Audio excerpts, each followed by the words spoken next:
the stand.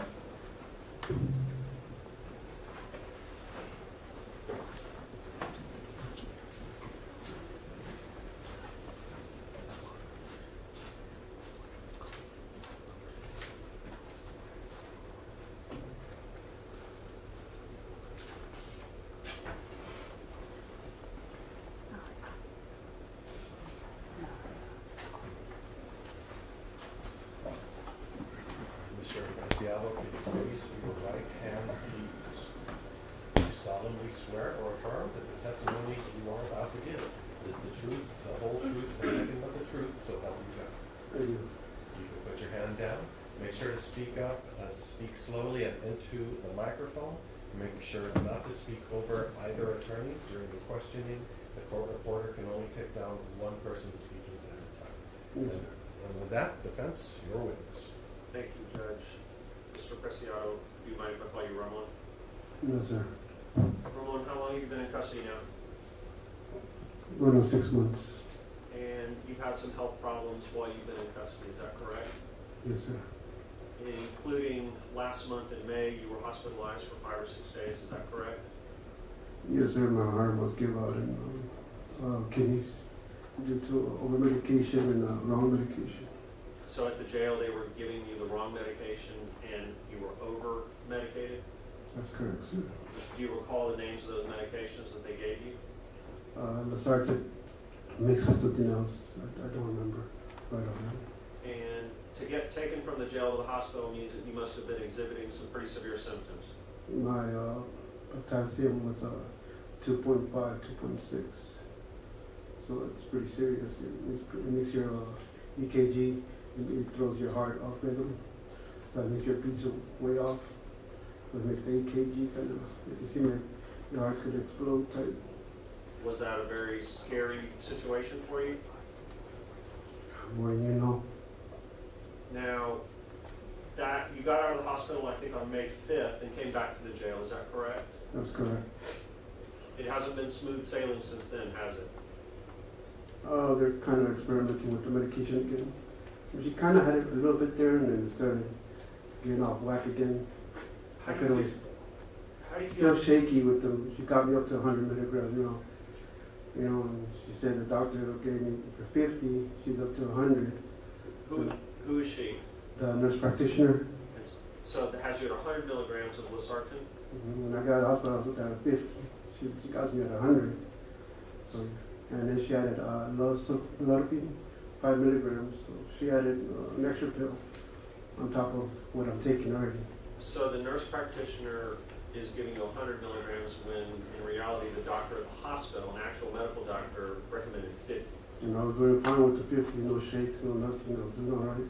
So let's talk about how you feel right now. You seem a little weak. Are you shaking? And it's not just from nerves, right? It's always the nerves, but it's not just the nerves. You seem a little weak today. Not myself. Do You know what I do for a living? I have a lot of strength in my hands, but not lately. Because of the medications, you think? It's one of the good reasons. I'm pretty sure that's what it is. Now, more recently, just in the last week, you got bitten by a spider or something? Yes, I got bit. No medical attention. They wouldn't give me a medical attention. I made 3, 4, pleaded with them. I even told the guards, and a couple of guards tried to help me, but nothing ever happened. Finally, one of the pharmacists, that's kind of nice to me. She did all she could. She called down there, made a big stink about it. Finally, they got me on Sunday afternoon.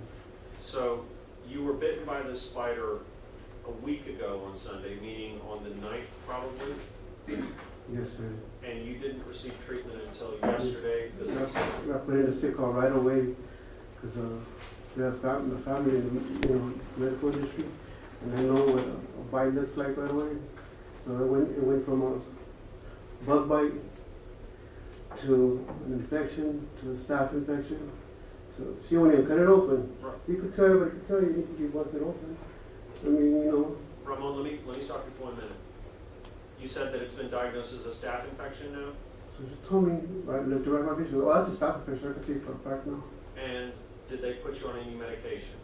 She gave me antibiotics and some kind of painkiller or something. And that was yesterday after a week of this bite getting worse and festering. That's correct. I didn't get my vacation until last night. 11 or something. Ramon, we've had another bond reduction hearing on you a few months ago. Do you remember that? When we came to court, trying to get your bond reduced, and the bond was cut down a little bit. In the meantime, has anything changed in your family dynamic in terms of the amount of money that you have available to get you out of jail? Have you won the lottery? No, sir. Did the Publishers Clearinghouse come in finally? Not even close. All right, so your financial position is actually probably even more dire than it was a few months ago, is that correct? I'm the one that makes the money, so Okay. no me, no money. And your wife is locked up, and your son is locked up? My whole family, they're there. So nothing has changed with regard to your financial situation that would suddenly allow you to be able to make these bonds that total several $100,000, is that correct? That's correct. It's got worse. Ramon, do you have a physician on the outside, Dr. Wynn. Dr. Wynn?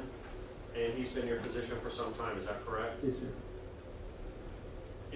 Are you concerned with the continuing health struggles that you're having at the jail?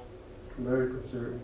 I mean, having your heart offbeat like that, I mean, if anybody knows anything about medical, they'll scare, it's pretty bad, offbeat, EKG going crazy, I mean, very scary stuff. Our kidneys not working like they should. It's very frightening stuff, even for a strong guy, big guy like me. Now, does it also concern you that when you went to the hospital last month, they gave you a prescription at a certain milligrams and levels and things, and now a nurse practitioner has doubled it? Definitely, and I told her I can't take metformin. She goes, well, he gave it to you. She goes, I said, well, he was giving me insulin. He just said that you said that metformin, but I said I cannot take that because I've had previous issues with that. And let's remind the judge about the pre-existing medical conditions you had before you were arrested. What diagnoses did you have at that point? I was diabetic and high blood pressure. Cholesterol's always been high. And were you already being treated for those conditions? Yes, sir. I was doing good. Overweight, but good. I lost so much weight now, I don't even know what's going on. And again, no one in your family or in your close friends or anything is able to make these bonds at this time. Is that correct? That's correct. Would someone in the outside be able to make a bond if, say, the $350,000 one went down to $40,000 or $50,000? I think so, yes, sir. And the $100,000 bond, if it went down to, say, $10,000, do you think someone could Yes, get you sir. out? Is that what you're asking the judge to do? Yes, sir, I am. I'll pass the witness.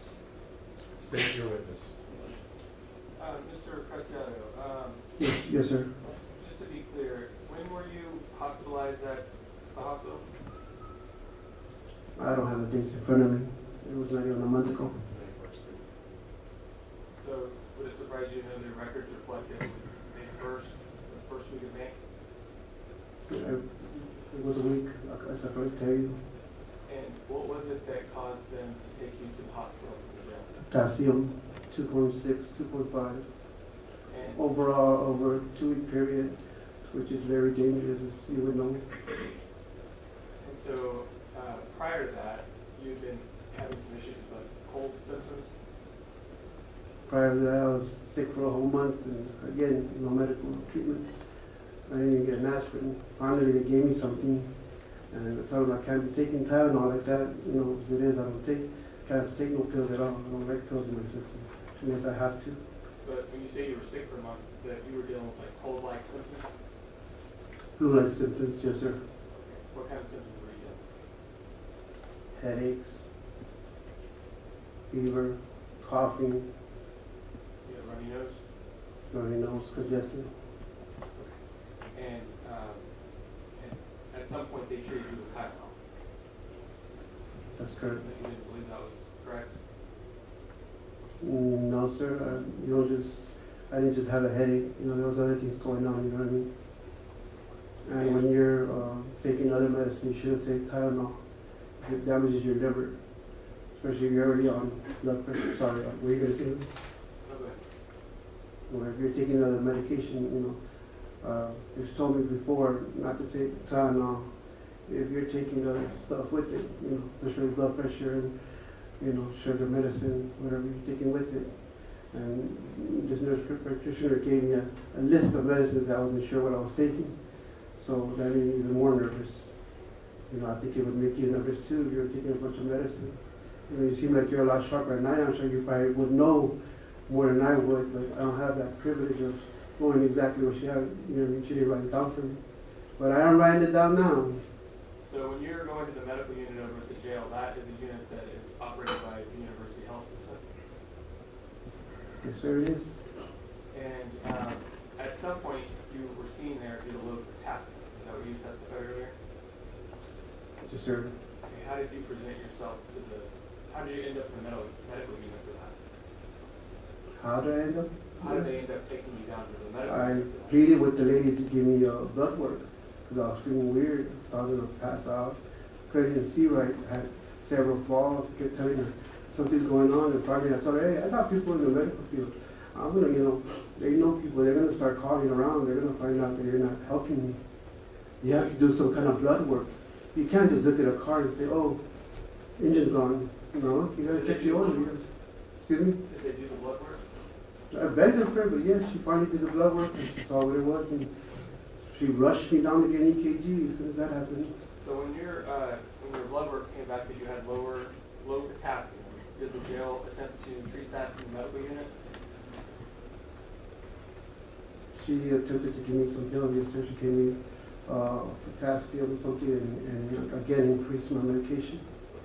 So they attempted to address the issue of low potassium by giving you supplemental potassium. I would say that was true. Yes, sir. And how long did you take the supplemental potassium before you went to the main university hospital? She took blood work like 7 to 9 times over a 2-day period, a 3-day period. She had me there from the morning to the afternoon just taking blood. And what period was that? I'm sorry. I don't know, from 2 to 3 days. Okay, they took your blood 7 to 9 times in a 2 to 3 Yes, sir, they did. Yes, sir, they did. I even had the marks to show you. And then she told me that potassium's still dropping, that it feels like it's not having an effect. She wasn't going to give me an EKG now, but I was going to give me an EKG. And at that point, is that when you were transferred over to the main university hospital? I think that afternoon I was. After she did blood work one more time. Because that sounds like the jail medical unit was pretty attentive to what was going on with you at that point. Would that be a fair assessment? Oh, I didn't say she wasn't. She was looking out for me then, but she was already in a panic. It's like you set the house on fire, but now she's panicking. Of course, because she had me laying there in a stretcher. Because they took your blood multiple times, up to 9 times in a 3-day period to Yes, sir. monitor that potassium. Yes, sir, and I gave her props for that. She did. And then once you were over at university, you did some tests while you were there, correct? That's correct. Did you do an EKG while you were over at the university hospital? At the hospital, at the medical center? Yes, sir. Do you remember what the results were from that? No, so they don't give me the results. The doctor didn't talk to you about it? They'll talk to me, but they don't give you a lot of results. Again, I don't know what kind of contract you have with them. They don't give me a lot of information, just that we're going to do this next. We're going to do this next. Okay. But most likely it's something like, you're fine for now. And when I say they take you over to the main hospital at university, that is not at the jail, correct? They do. Okay, it's over in the medical center and it's in the main university hospital complex. Yes, sir. Okay, and so the doctors that you're dealing with over there are the same doctors that regular people were walking off the street deal with at university. It's not my doctor, but yes, it is the same doctors you would deal with. And your doctor, Dr. Nguyen, does work for University Hospital, correct? That's correct, sir. Does he work over there in that same complex? I'm sure he works in there somewhere. Yeah. Yes, sir. And those doctors that were treating you over there at the hospital, they have the ability to consult with him and to communicate with him about you as well, right? I sure hope so. And so after your EKG, you didn't remember, no doctor gave you specific results of the EKG? Well, they gave me like 7 of them, so I didn't really keep track, after that. What, in your mind, what was the result of your EKG, if you know? I was a little confused because they would send me for a stress test and they would give me a sonar on my heart and my kidneys. It's kind of frightening stuff. When somebody, the doctor walks in and tells you, oh, we need to do a sonogram of your heart now. We need to do a stress test. This makes serious, you could actually walk out of here. Well, It's scary stuff. And then they tell you the same thing about your kidneys.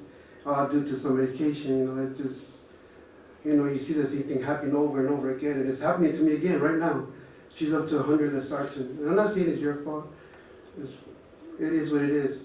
She's learning. I give her that. But, man, I hate that she's learning on me, you know what I mean? Well, it's real scary stuff. I know, sir. My question to you was, what was the result of your EKG? Which one? The one that you had over at the main hospital. They gave me about 7 of them. Okay, what did they tell you about the results of the EKG? I just told you, sir, they told me I need a heart test. Stress They gave test. me a stress test and a sonogram on my heart, like you would do on a pregnant woman, but for the heart.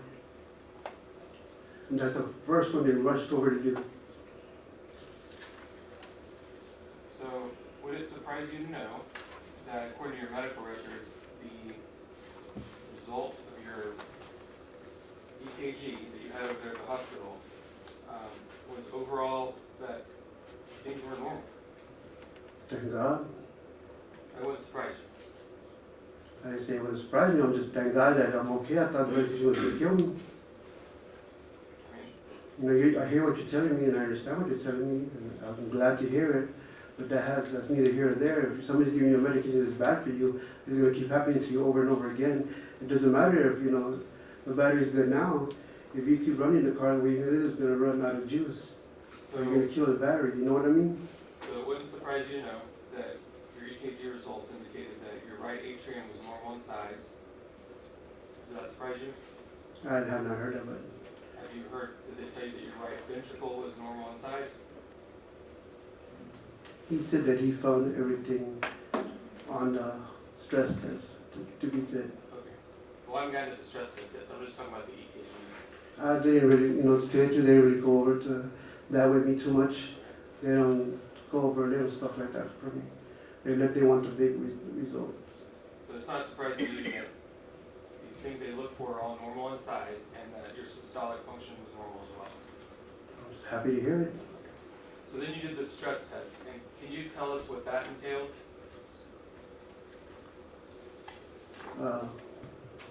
Medication, computer, to run medication to my veins to see where I was. And at the same time, they run an EKG to the system to let me know exactly where my heart is. If it's pumping the way it should. They put you in a mode like if you're exercising, like you were going, like if you're out of breath.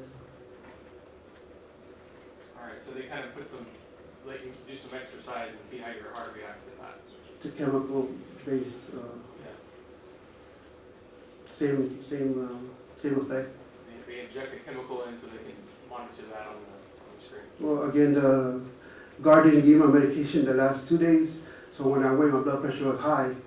So when I explained that to him, he said, well, you got to go get it from him. I said, well, I can't give me if he doesn't have it. Only the pharmacy can give it to you.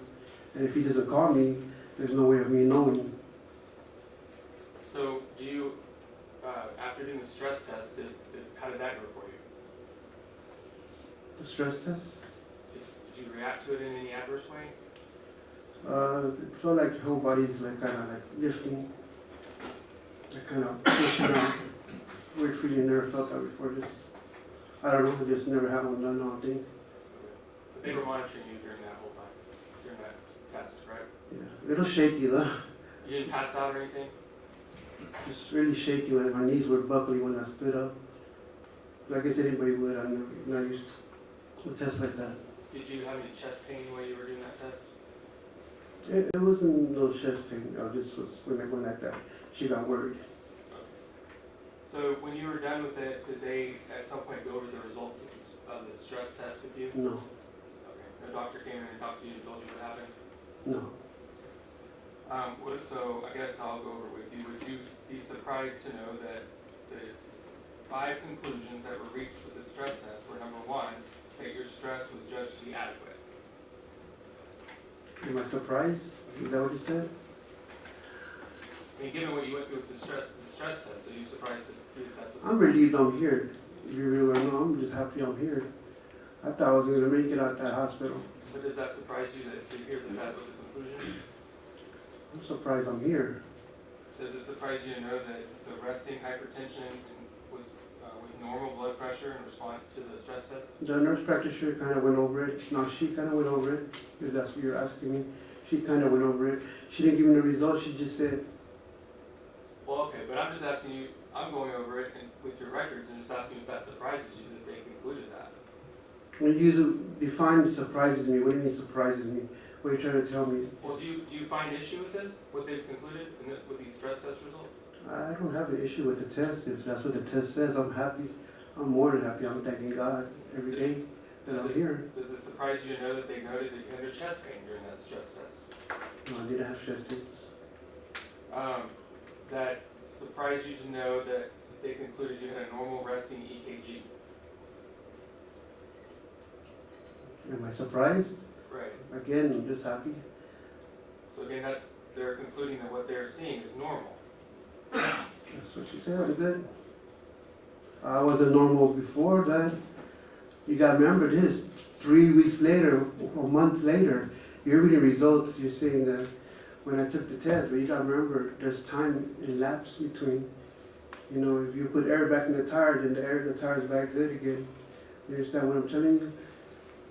Does that make sense? But that's why they do the stress test, because they want to see how your body reacts to a lot of stress, right? Specifically how your heart reacts to that. But I was back on the medication I needed to take also. So that goes back to what we're saying. I'm back on the medication I was taking, then I'm good again. But if you start experimenting and throwing me high doses, that's when I have an issue. I'll be okay if you just leave me where I'm at. But they keep it throwing me different medications, and that's what's hurting me. That's what's messing up with my nerve. That's what's making my kidney go crazy. That's what's making my heart off rhythm, because they're giving me, not you personally, but the nurse practitioner. I know she's learning to understand that. Everybody has to learn, but she's throwing my heart off. I mean, that's scary. If that was happening to you, you'd be madder and madder. There's nothing I could do about it, but y'all can. You know what I mean? And I'm sitting on this side of it. So the only thing I could do is tell you what happened to me in my story, and tell you every time I get that medication, it starts having that effect on me. That's all I'm saying. But this stress test that they did it shortly after you went over to the main hospital, right? 1, 2, 3 weeks later, I think. What's the date on there? I mean, I don't have it in front of me, but it wasn't right away. It was after I left the hospital. That must have been 3 weeks later. After I was already on the regular medication that I was supposed to be on. What about your EKG? When did they do the EKG? They should have done that day. When you went into the main hospital? When I went into the main hospital, it was a different time. They did several EKGs, maybe 7 of them. And we went over those earlier about the results. Yes, sir. Everything was normal. That's correct, yes, sir. Okay, so if there was some issue with your medication, it would have showed up at that point in the EKG. That's a true statement, but I only can tell you what the medication they gave me, how it has an effect on me. I can't tell you why they did this on this date or this date. I could only tell you the effect it has on me when I start taking it long term. It might not do it from one day to another, but it will do it. That's how the medication works. It takes more than a day for it to have effect. So if I'm on the medication for 2 or 3 weeks and I start feeling normal and then you change it on me, well, of course there's something's going to happen. And That's all I'm saying, sir. That's all I'm saying. what changes were made to your medication while you were admitted over there at University Hospital? I was on insulin, first of all, instead of metformin. That was the first thing. The medication was a lot lower lower than that I was taking. I can't tell you exactly, that's not my line of work. But I was great. I came out stronger than ever. I was happy. I was actually saying prayers for y'all guys, believe it or not. thank you God, I'm okay. And then all of a sudden, here I go again, same symptoms, starting all over again with different medication. With the metformin, I can tell you, I'm allergic to. It's having an effect on me. And so since you got back to the jail, they've been, aside from the Losartan you testified earlier, they've been complying with what had been changed over at the main hospital? As far as I know, yes, sir. And you also mentioned the spider bite that you have on your arm. Is it common to go to medical if you receive an insect bite? They're supposed to take you. I mean, they should take you right away, but they didn't. I felt up notes. The first one I put, the medical attention, bug bite. Second one I put, again, bite, getting warm around, possible infection. Second notice, please advise, I need medical attention. Third attempt, please, I need medical attention. It's like a ball. Please, I need help. Very, very warm, hot to the touch, possibly staph infection. And she gets me, she goes, oh yeah, staph infection. So at that point, you were seen by the medical unit for that. 7 days later, still Sunday night. Did they tell you that it was an insect bite that caused that? Her exact words were insect bite, turn cyst, turn staph infection. That's a possibility. She didn't say possibility. But this isn't the first time that you've dealt with these cysts with infections over there, right? No, I had one on my leg. Right, and that one was dealt with when you were over at University Hospital, right? That was dealt with also at the jail and at the university. Okay. Yes, sir. And the doctor spoke with you about how to prevent that, correct? When you were at the hospital? Yes, sir, you did tell everybody you can't prevent a bite. You get bite, you're gonna get bit. That's just the way it is. Like a mosquito bite, just the way you can't prevent it. I could put all the off I want, you might still get bit. Well, I know, but we're assuming that you had some sort of insect bite that caused this latest infection, right? We don't know for sure what happened or what caused that. Well, you can pretty much see for yourself it's a bite, however you look at it. A bite's a bite. I mean, you can't deny a bite. I didn't do it to myself, and I didn't put a bug up on me, you know what I mean? It bit me, so I don't know how it bit me. And believe me, don't think I would want to get bit. Nobody wants to get bit. No, of course not. But what I'm trying to say is you're kind of assuming that that's what caused it. It could have been similar to the earlier one you had. Judge, I'm going to object. That calls for speculation. One on my leg and one way up here. Hold on, sir, I haven't ruled on the objection. Sorry. I'm going to stay. And Mr. Preciado, tell us about the one you had on your leg. I had one on my leg. I mean, I don't know, one day it was there. You know what I mean? I didn't feel no bite on that one. One day I had something on my leg and I reported it. They said, don't worry about it. I'll be all right. I'll go away. Didn't go away. Got bigger and bigger. And that's something that eventually you depressed or was it? No, It was it drained. got huge. It burst by itself. I was taking a shower and it burst by itself. Like I said, I wanted, to get it wrapped up because it could be staph infection. It turned into something. And the exact words were, "You'll be okay. Make a sick note." And when you talked to the doctor about it, what did he tell you in terms of how to prevent this? I talked to the doctor. I talked to an RN, and she gave me antibiotics. They didn't talk to you about hygiene and how to prevent that? Are you talking at the University Hospital? Yes. Yes, sir. He said scrub myself, and I scrub myself very good. One of the cleanest people you want to meet. Believe that, especially where I'm at, I don't want to get bit by nothing. I don't think anybody wants to get bit. And to have things, it feels like, you know what it feels like? It feels like somebody lit a cigarette and it's in there burning me. Now, who wants to feel that? Believe me, there ain't nothing being done on purpose. There ain't nobody going to put nothing on the side of their leg to get a bite, you know what I mean? It's there, it got there, I get bit. And you go into anybody's cell, mine's one of the cleanest ones you've ever going to meet. But if you, for a second, turn off the light, you see the bugs come out everywhere. You know how it is. I'm sure you've got a lot of complaints. The bugs just come out of there, you see them coming out. And that's not saying nothing new, that's not saying anything bad. Everybody knows what it is. Okay. You testified that in terms of your financial situation that it has become more dire since our last bond hearing. months ago. Is that correct? Sir, I've been sitting in the jail, yes, sir. Yes, sir. Yes, sir. Are you aware of any efforts that have been made to liquidate your home? Still sitting there, that's all I can tell you. Well, I'm asking if you're aware of any efforts that have been made to sell it. They've been trying to sell it, but again, y'all got bullseyes on me, I can't, nothing will move, they won't touch it. It's one of those deals. Some guy says he's gonna shoot me in the face if somebody, they go near the house. Who's gonna go near the house? What efforts have been made to sell the house? I don't know, my sister's kind of dealing with that. Is it listed on the market? I think she has, yes, sir.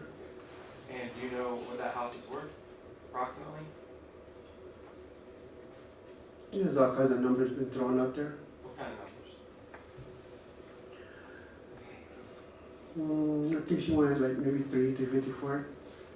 But here's the thing, you're doing your math and you think we're gonna get all this. You can forget we owe for the house. So don't I know. forget about that. Well, that was my next question, I'm not gonna forget. I know, But but I we just- owe for the One house. at a time. Yeah, it's just something we have to establish for the record.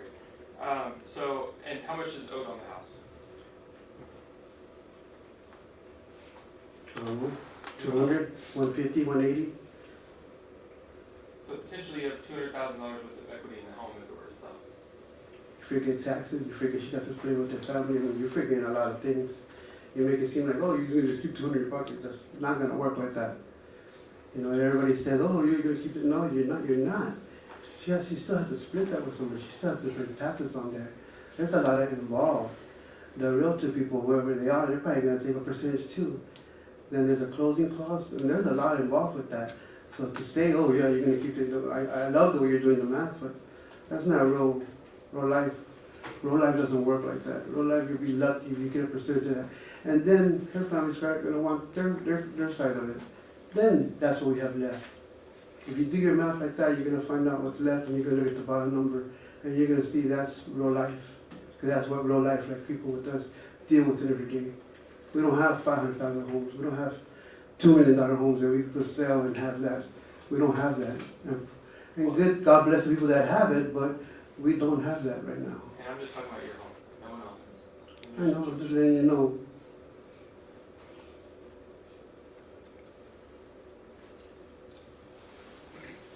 Pass it, Mr. Chairman.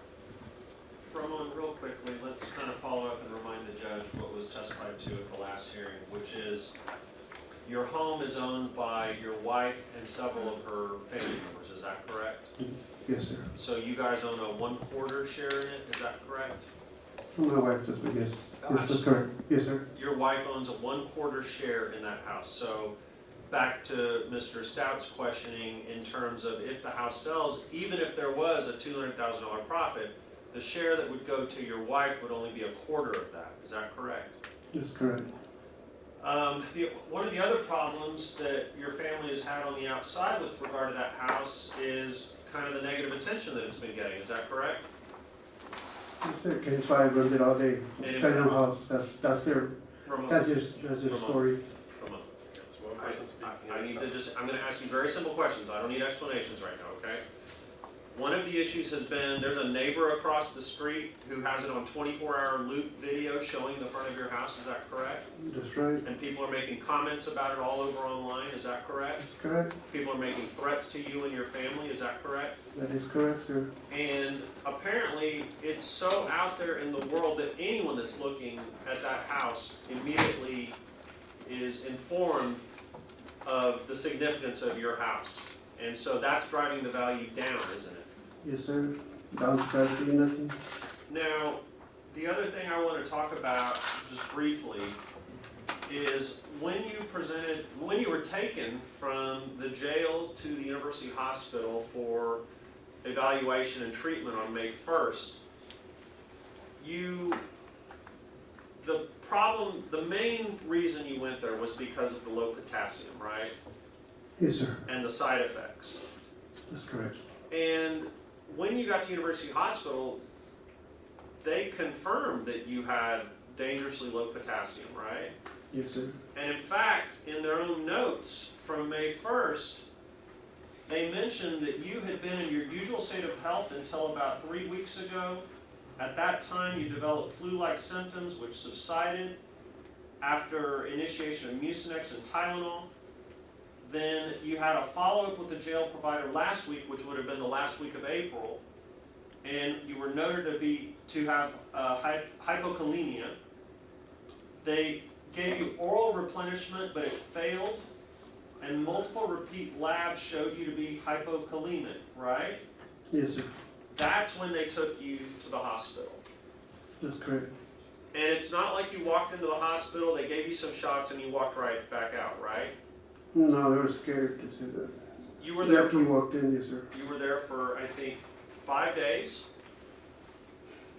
And they ran a ton of tests on you, right? That's correct. Ramon, in general terms, has your health gotten better or worse since you've been in custody? A lot worse.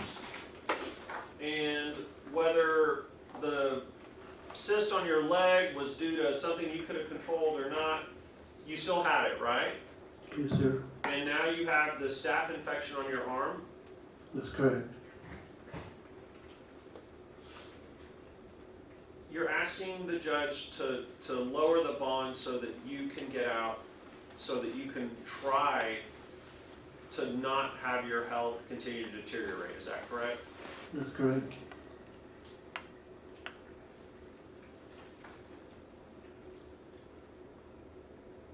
Ramon, and just to remind the judge, you're from San Antonio, right? Yes, sir. All your family's here. That's correct. You don't have any intention of going anywhere or fleeing or anything like that? My family's in Bear County. Ain't got nowhere to go. And if the judge was to lower your bond and you were able to get out, you will comply with any and all terms that he would consider. Is that correct? That is correct, sir. Yes, sir. Okay. I have nothing further. Thank you. State? No question from the state. Step down, sir. And that's it as far as witnesses from us, Judge. So you rest at this time?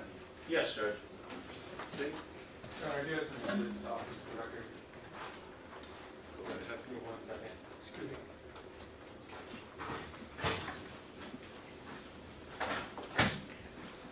Judge.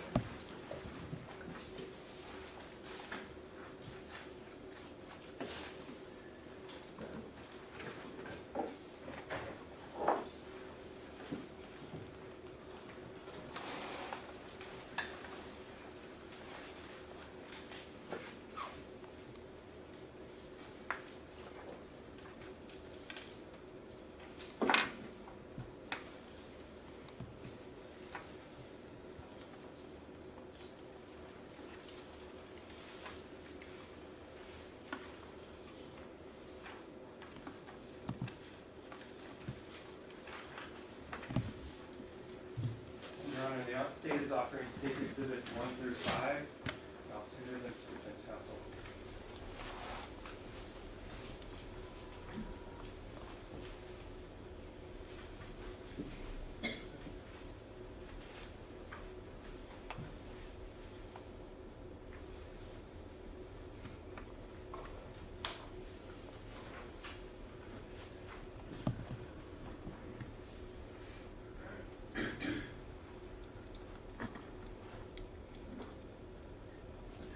No objection. States exhibits 1 through 5 are admitted for the purposes of this hearing. And if, can we approach real quickly? Sir.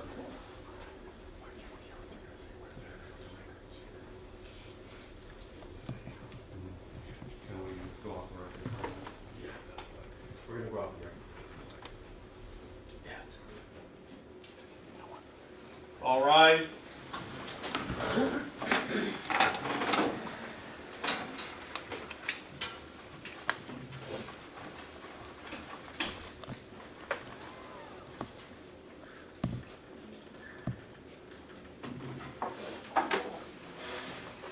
Sit down. You may be seated.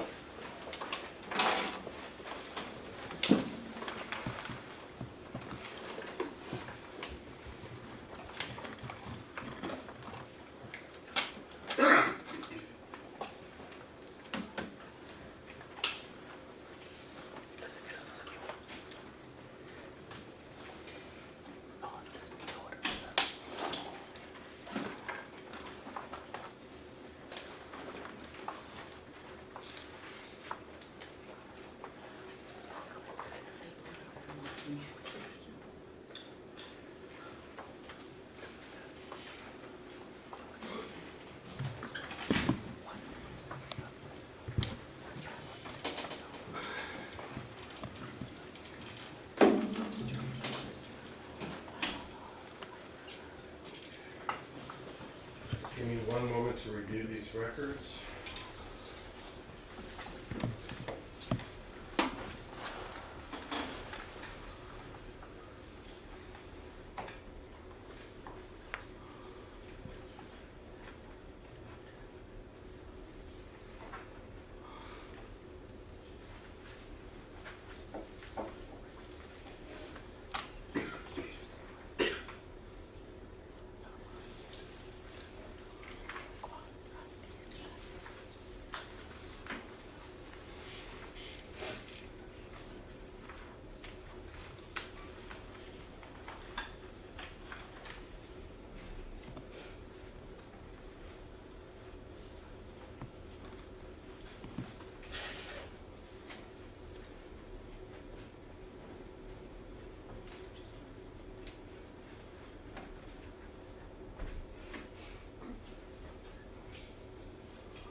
Finished reviewing states exhibits 1 through 5.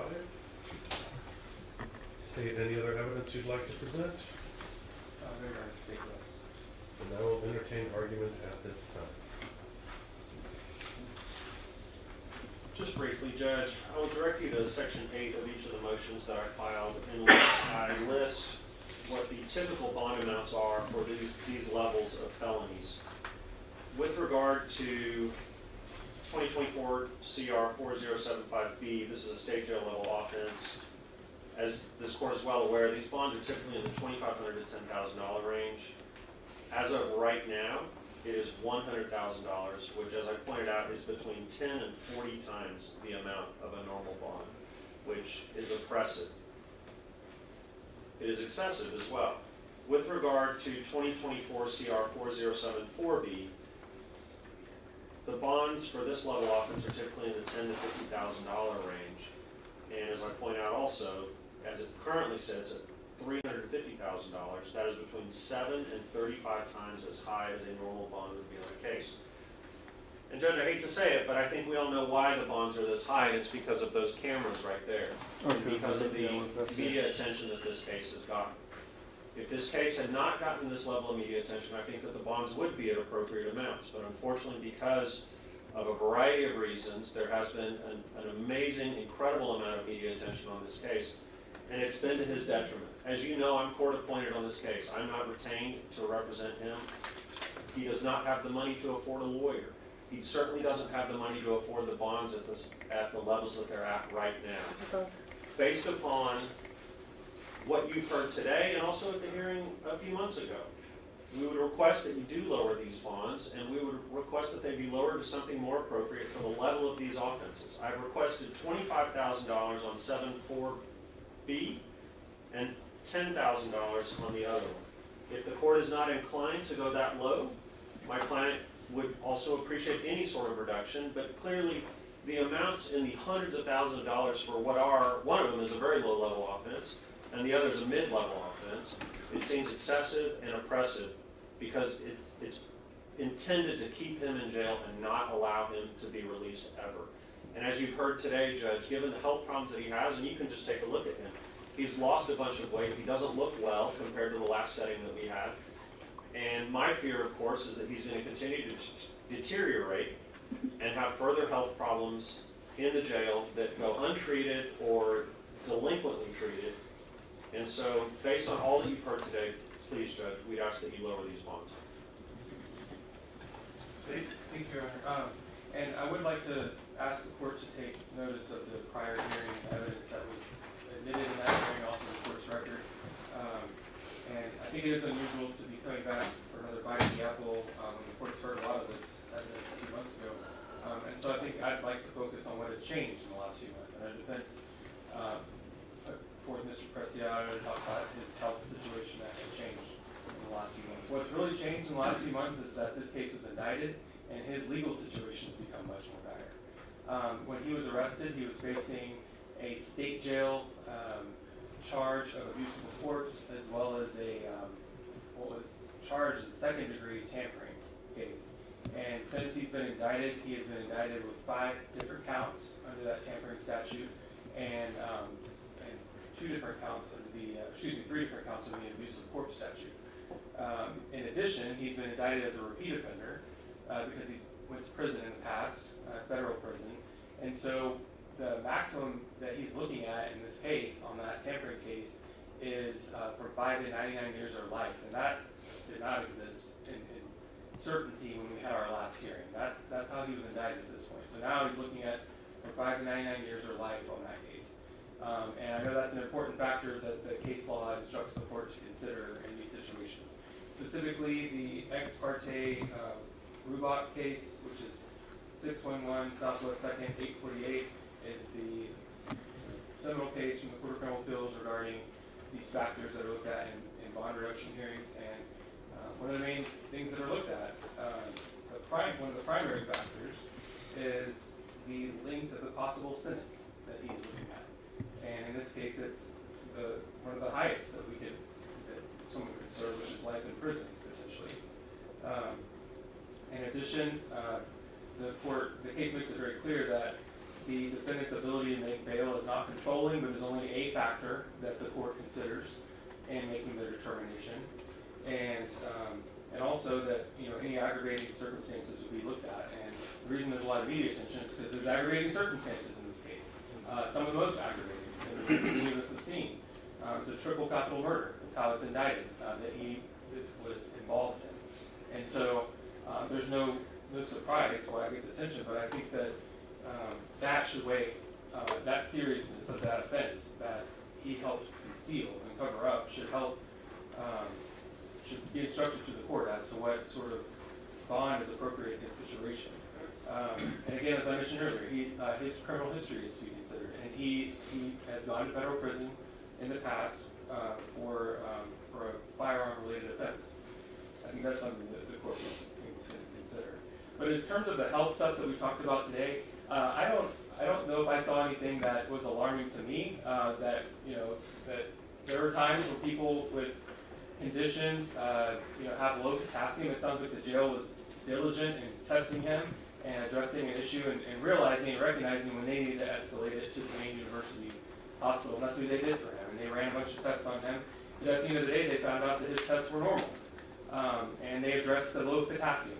And they gave him supplemental potassium while he was there and fixed that problem that he was experiencing. That's something someone could experience on the outside. It's not something that's specific to his incarceration at the jail. So I think that from his own testimony, University Hospital, who runs the medical unit at the jail, has been diligent in addressing these issues and resolving them. Yeah, they're not going to take him to the medical every time he asks. They're not going to take him every time he gets a spider bite or whatever, but if it gets worse, they treat him. That's what they did, it sounds like, in this situation for that. So I just don't think that weighs on any change that should happen to his bond. We already had this long hearing a few months ago. All this evidence came out, as the court remembers, and the court studied that evidence and made a decision. I'm just not sure what has changed at this point that would justify and warrant us drastically reducing the bond as the defense is asking.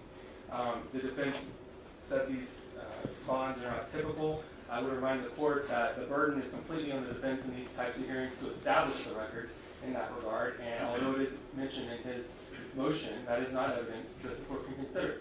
I would take issue with the allegation as well that this is 30 times what the normal bond amount or whatever he said was. I don't think that's correct, and that's not evidence before the court. That's an argument from defense counsel, which the case law is very clear in a bond hearing is not evidence to be considered by the court. So we'd ask that these bonds not be cut further. $150,000 was already shaved off these bonds a few months ago, only back in February. So I'm not sure what has changed that would justify drastically reducing them further. The state asks that both these motions be passed.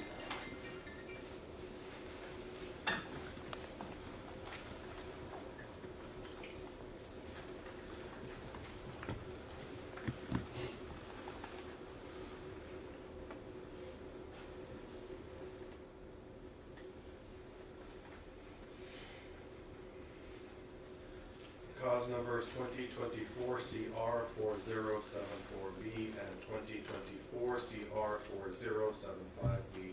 I will be denying defense motions. I will also be sealing states exhibits 1 and 2.